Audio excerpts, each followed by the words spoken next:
ശ്രീജിത്ത്, ഇപ്പോൾ രാഹുൽ മാധ്യമങ്ങളെ കണ്ടു. അദ്ദേഹം തനിക്ക് പറയാനുള്ളത് പറഞ്ഞിട്ടിപ്പോൾ അദ്ദേഹം അകത്തേക്ക് കയറി പോവുകയും ചെയ്തു. അപ്പോൾ ഈ രാജിക്കാര്യത്തിൽ അത്തരത്തിലൊരു ആശയവിനിമയം ഇതുവരെ നടന്നിട്ടില്ല. അദ്ദേഹം അതുമായി ബന്ധപ്പെട്ട ഒരു അഭിപ്രായ പ്രകടനവും നടത്തിയിട്ടുമില്ല. അപ്പോൾ ഈ KPCC നേതൃത്വം അവരുടെ തീരുമാനം ഉചിതമായ സമയത്തുണ്ടാകുമെന്ന് പറയുമ്പോഴും അങ്ങനെയൊരു തീരുമാനം രാഹുലിനെ അറിയിച്ചിട്ടില്ല എന്നാണോ മനസ്സിലാക്കേണ്ടത് ശ്രീജിത്ത്? ഉന്മേഷ്, തീർച്ചയായും രാഹുൽ മാങ്കൂട്ടത്തിലിനോട് രാജിവെക്കണമെന്ന നിർദ്ദേശം ഔപചാരികമായി KPCC നേതൃത്വം നൽകിയിട്ടില്ല എന്ന് വേണം അദ്ദേഹത്തിൻ്റെ ഇപ്പോഴത്തെ പ്രതികരണങ്ങളിൽ നിന്ന് മനസ്സിലാക്കാൻ. രാജിയെ പ്രതിരോധിക്കാനുള്ള തൻ്റെ അവസാനവട്ട ശ്രമങ്ങളെന്ന നിലയ്ക്കാണ് രാഹുൽ മാങ്കൂട്ടത്തിൽ മാധ്യമങ്ങളെ കണ്ടത് എന്നാണ് അദ്ദേഹം നടത്തിയ പ്രതികരണങ്ങളിൽ നിന്ന് നമുക്ക് മനസ്സിലാക്കാൻ കഴിയുന്നത്. അദ്ദേഹം ചൂണ്ടിക്കാണിച്ചത് തനിക്കെതിരെ ആസൂത്രിതമായ ചില നീക്കങ്ങൾ നടക്കുന്നുണ്ട്. അതിൻ്റെ ആദ്യ തെളിവായിട്ടാണ് ട്രാൻസ്ജെൻഡർ യുവതിയായ ഒരാളെ മാധ്യമപ്രവർത്തകർ വിളിച്ചു എന്ന ആക്ഷേപം ഇവിടെ ഉന്നയിച്ചത്.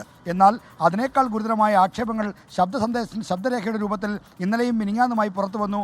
അതേപ്പറ്റി എന്തെങ്കിലും ഒരു വാചകം ഇന്ന് രാഹുൽ മാങ്കൂട്ടത്തിൽ പറഞ്ഞില്ല. അപ്പോൾ തനിക്ക് അനുകൂലമാക്കിയെടുക്കാൻ കഴിയുന്ന കാര്യങ്ങളെ മാത്രം മുന്നോട്ട് വെച്ച് പ്രതിരോധം തീർക്കാനുള്ള ശ്രമം, രാജി ഒഴിവാക്കാനുള്ള ശ്രമം മാത്രമാണ് രാഹുൽ മാങ്കൂട്ടത്തിൽ നടത്തുന്നത്. മറിച്ച് തന്നെ പൂർണ്ണമായും പ്രതിക്കൂട്ടിൽ നിർത്തുന്ന ഒരു പ്രൊഡേറ്ററുടെ എല്ലാ സ്വഭാവ സവിശേഷതകളും പ്രകടമാക്കുന്ന ശബ്ദ സന്ദേശത്തെ പ്രതിരോധിക്കാൻ രാഹുൽ മാങ്കൂട്ടത്തിന് കഴിയുന്നില്ല. അതേപ്പറ്റി ഏതെങ്കിലും തരത്തിലൊരു വാചകം ഈ വാർത്താ സമ്മേളനത്തിൽ, ഈ വാർത്താ മാധ്യമങ്ങളോടുള്ള പ്രതികരണത്തിൽ രാഹുൽ മാങ്കൂട്ടത്തിൽ നടത്തിയതായി നമുക്ക് കാണാനും കഴിയുന്നില്ല. അപ്പോൾ തനിക്ക് അനുകൂലമായ കാര്യങ്ങളെ മാത്രം ഉപയോഗിച്ച് രാജി തടയാനുള്ള ശ്രമമാണ്. അതിന് അദ്ദേഹത്തെ പിന്തുണയ്ക്കുന്ന ചില നേതാക്കന്മാരുടെ കൂടി പിന്തുണയുണ്ടെന്ന് വേണം മനസ്സിലാക്കാൻ. അതിൻ്റെ അടിസ്ഥാനത്തിൽ രാജിയെ പ്രതിരോധിക്കാനുള്ള നീക്കമെന്ന നിലയ്ക്കാണ്, ആദ്യ പടിയെന്ന നിലയ്ക്കാണ് ഇപ്പോൾ ഈ ട്രാൻസ്ജെൻഡർ യുവതിയുടെ ഒരു ശബ്ദ സന്ദേശവും മറ്റും അദ്ദേഹം ഇപ്പോൾ ഓൺ എയർ കേൾപ്പിച്ചത്. എന്നാൽ ബാക്കി കാര്യങ്ങൾ തൻ്റെ കയ്യിലുണ്ട്, അത് കലാകാലങ്ങളിൽ പുറത്തുവിടും എന്ന തരത്തിലുള്ള ചില സൂചനകൾ നൽകുന്നു. അപ്പോൾ തിരിച്ചും ഒരു സമ്മർദ്ദം പാർട്ടിക്ക് മേൽ ഉയർത്താനാണ് രാഹുൽ മാങ്കൂട്ടത്തിൽ ശ്രമിക്കുന്നത്. എന്നാൽ അദ്ദേഹം അതിനൊപ്പം പറയുന്നത് പ്രവർത്തകർ തന്നെ പ്രതിരോധിക്കുന്നവർക്ക് ബുദ്ധിമുട്ടുണ്ടാക്കില്ല താൻ എന്നും പറയുന്നു. ഇത് രണ്ടുകൂടെ എങ്ങനെയാണ് യോജിച്ചു പോവുക എന്ന കാര്യം വ്യക്തമാകുന്നില്ല. എന്തായാലും രാഹുൽ മാങ്കൂട്ടത്തിൽ ഇപ്പോൾ നടത്തുന്നത് രാജിയെ പ്രതിരോധിക്കാനുള്ള ശ്രമമാണ്. അതും തനിക്ക് അനുകൂലമാക്കാൻ കഴിയുന്ന ചില കാര്യങ്ങൾ ഉയർത്തിക്കാട്ടി.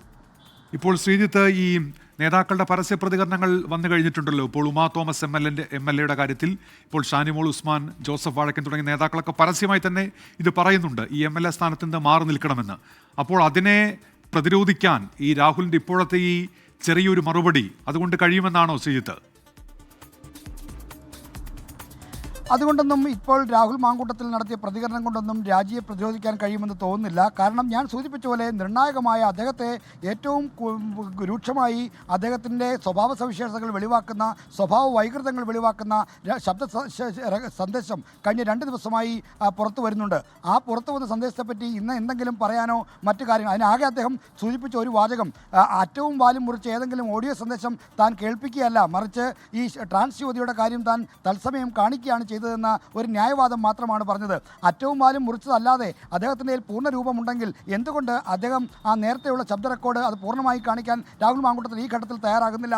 അപ്പോൾ തനിക്ക് അനുകൂലമാക്കാൻ കഴിയുന്ന കാര്യങ്ങളെ ഉപയോഗപ്പെടുത്തിക്കൊണ്ട് രാജി തടയാനുള്ള ശ്രമമാണ്.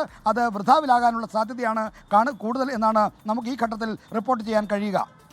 ഇപ്പോൾ ഈ ജയശങ്കർ ഒരു കാര്യം കൂടെ അറിയിക്കുന്നുണ്ട് ശ്രീജിത്ത്, തൻ്റെ പക്കൽ കൂടുതൽ തെളിവുകളുണ്ട്, വരുന്ന ദിവസങ്ങളിൽ കൂടുതൽ കാര്യങ്ങൾ മാധ്യമങ്ങളുടെ പുറത്തുവിടുമെന്നിങ്ങനെ ഇപ്പോൾ രാഹുൽ പറയുന്നതായി AV ജയശങ്കർ റിപ്പോർട്ട് ചെയ്യാനുണ്ട്. അതായത് ഈ നേതൃത്വത്തിന് മേൽ ഈ രാജി ഒഴിവാക്കാനുള്ള തൻ്റെ ശ്രമം അത് രാഹുൽ തുടരുമെന്നാണോ മനസ്സിലാക്കേണ്ടതിൽ നിന്ന് ശ്രീജിത്ത്?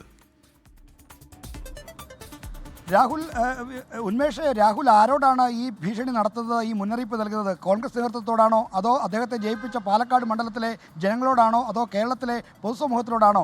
അതിനുകൂടി ഉത്തരം രാഹുൽ മാങ്കൂട്ടത്തിൽ നൽകുന്നത് ഈ ഘട്ടത്തിൽ നന്നായിരിക്കും. കാരണം അദ്ദേഹം പറയുന്നത് തൻ്റെ കയ്യിൽ കൂടുതൽ തെളിവുകളുണ്ടെന്ന്. ഈ തെളിവുകളൊക്കെ അദ്ദേഹം കൂടി ഭാഗവാക്കായ ചില ആശയവിനിമയങ്ങൾ, ചാറ്റുകളിൽ നിന്ന് സംഭവിച്ചതാണ്. അപ്പോൾ അദ്ദേഹത്തിൻ്റെ ഭാഗത്തു നിന്ന് തെറ്റുകൾ ഉണ്ടായിട്ടുണ്ടെങ്കിൽ അതുമായി ബന്ധപ്പെട്ട് പുറത്തു വരുന്ന ചാറ്റുകളെക്കുറിച്ച്, ശബ്ദ റെക്കോർഡുകളെക്കുറിച്ച് എന്താണ് രാഹുൽ മാങ്കൂട്ടത്തിൽ പറയാതിരിക്കുന്നത്? അതിൽ നിന്ന് മാത്രം മൗനം പാലിച്ച് ചില കാര്യങ്ങളിൽ മാത്രം അദ്ദേഹം എന്തുകൊണ്ടാണ് ഇത്തരമൊരു പുറത്തുവിടും എന്നുള്ള ഭീഷണി അല്ലെങ്കിൽ പുറത്തു വിട്ടുകൊണ്ടുള്ള ചില മാധ്യമപ്രവർത്തകർക്കുള്ള ആക്ഷേപങ്ങൾ നടത്തുന്നത് എന്ന കാര്യത്തിന് കൂടി രാഹുൽ മാങ്കൂട്ടത്തിൽ ഉത്തരം പറയേണ്ടിയിരിക്കുന്നു. അവിടെ രാഹുൽ മാങ്കൂട്ടത്തിൽ പറയാനുള്ളത് മാത്രം കേൾക്കാനല്ല, മറിച്ച് കേരള സമൂഹം ആഗ്രഹിക്കുന്ന ചോദ്യങ്ങൾ കൂടി ഉന്നയിക്കാനുള്ള വേദിയാക്കി ആ വാർത്താ സമ്മേളനത്തെ മാറ്റാൻ രാഹുൽ മാങ്കൂട്ടത്തിൽ എന്തുകൊണ്ട് തയ്യാറായില്ല എന്നതും ഒരു പ്രശ്നമാണ്. ശരി, ശ്രീജിത്ത് തുടരുക. ഇപ്പോൾ AV ജയശങ്കർ വീണ്ടും ചേരുന്നുണ്ട് രാഹുൽ മാങ്കൂട്ടത്തിൻ്റെ വീട്ടിൽ നിന്ന്. ജയശങ്കർ, ഈ എന്താണ് ഇപ്പോൾ രാഹുൽ കൂടുതലായി പറയുന്ന കാര്യങ്ങൾ? ജനങ്ങളോട് പറയേണ്ടത് ജനകീയ കോടതിയിൽ പറയും, നിയമപരമായ വഴി ആലോചനയിലുണ്ട് എന്നിങ്ങനെ കൂടുതൽ പ്രതികരണങ്ങൾക്ക് മുതിരുകയാണോ ഇപ്പോൾ ഈ രാഹുൽ ജയശങ്കർ?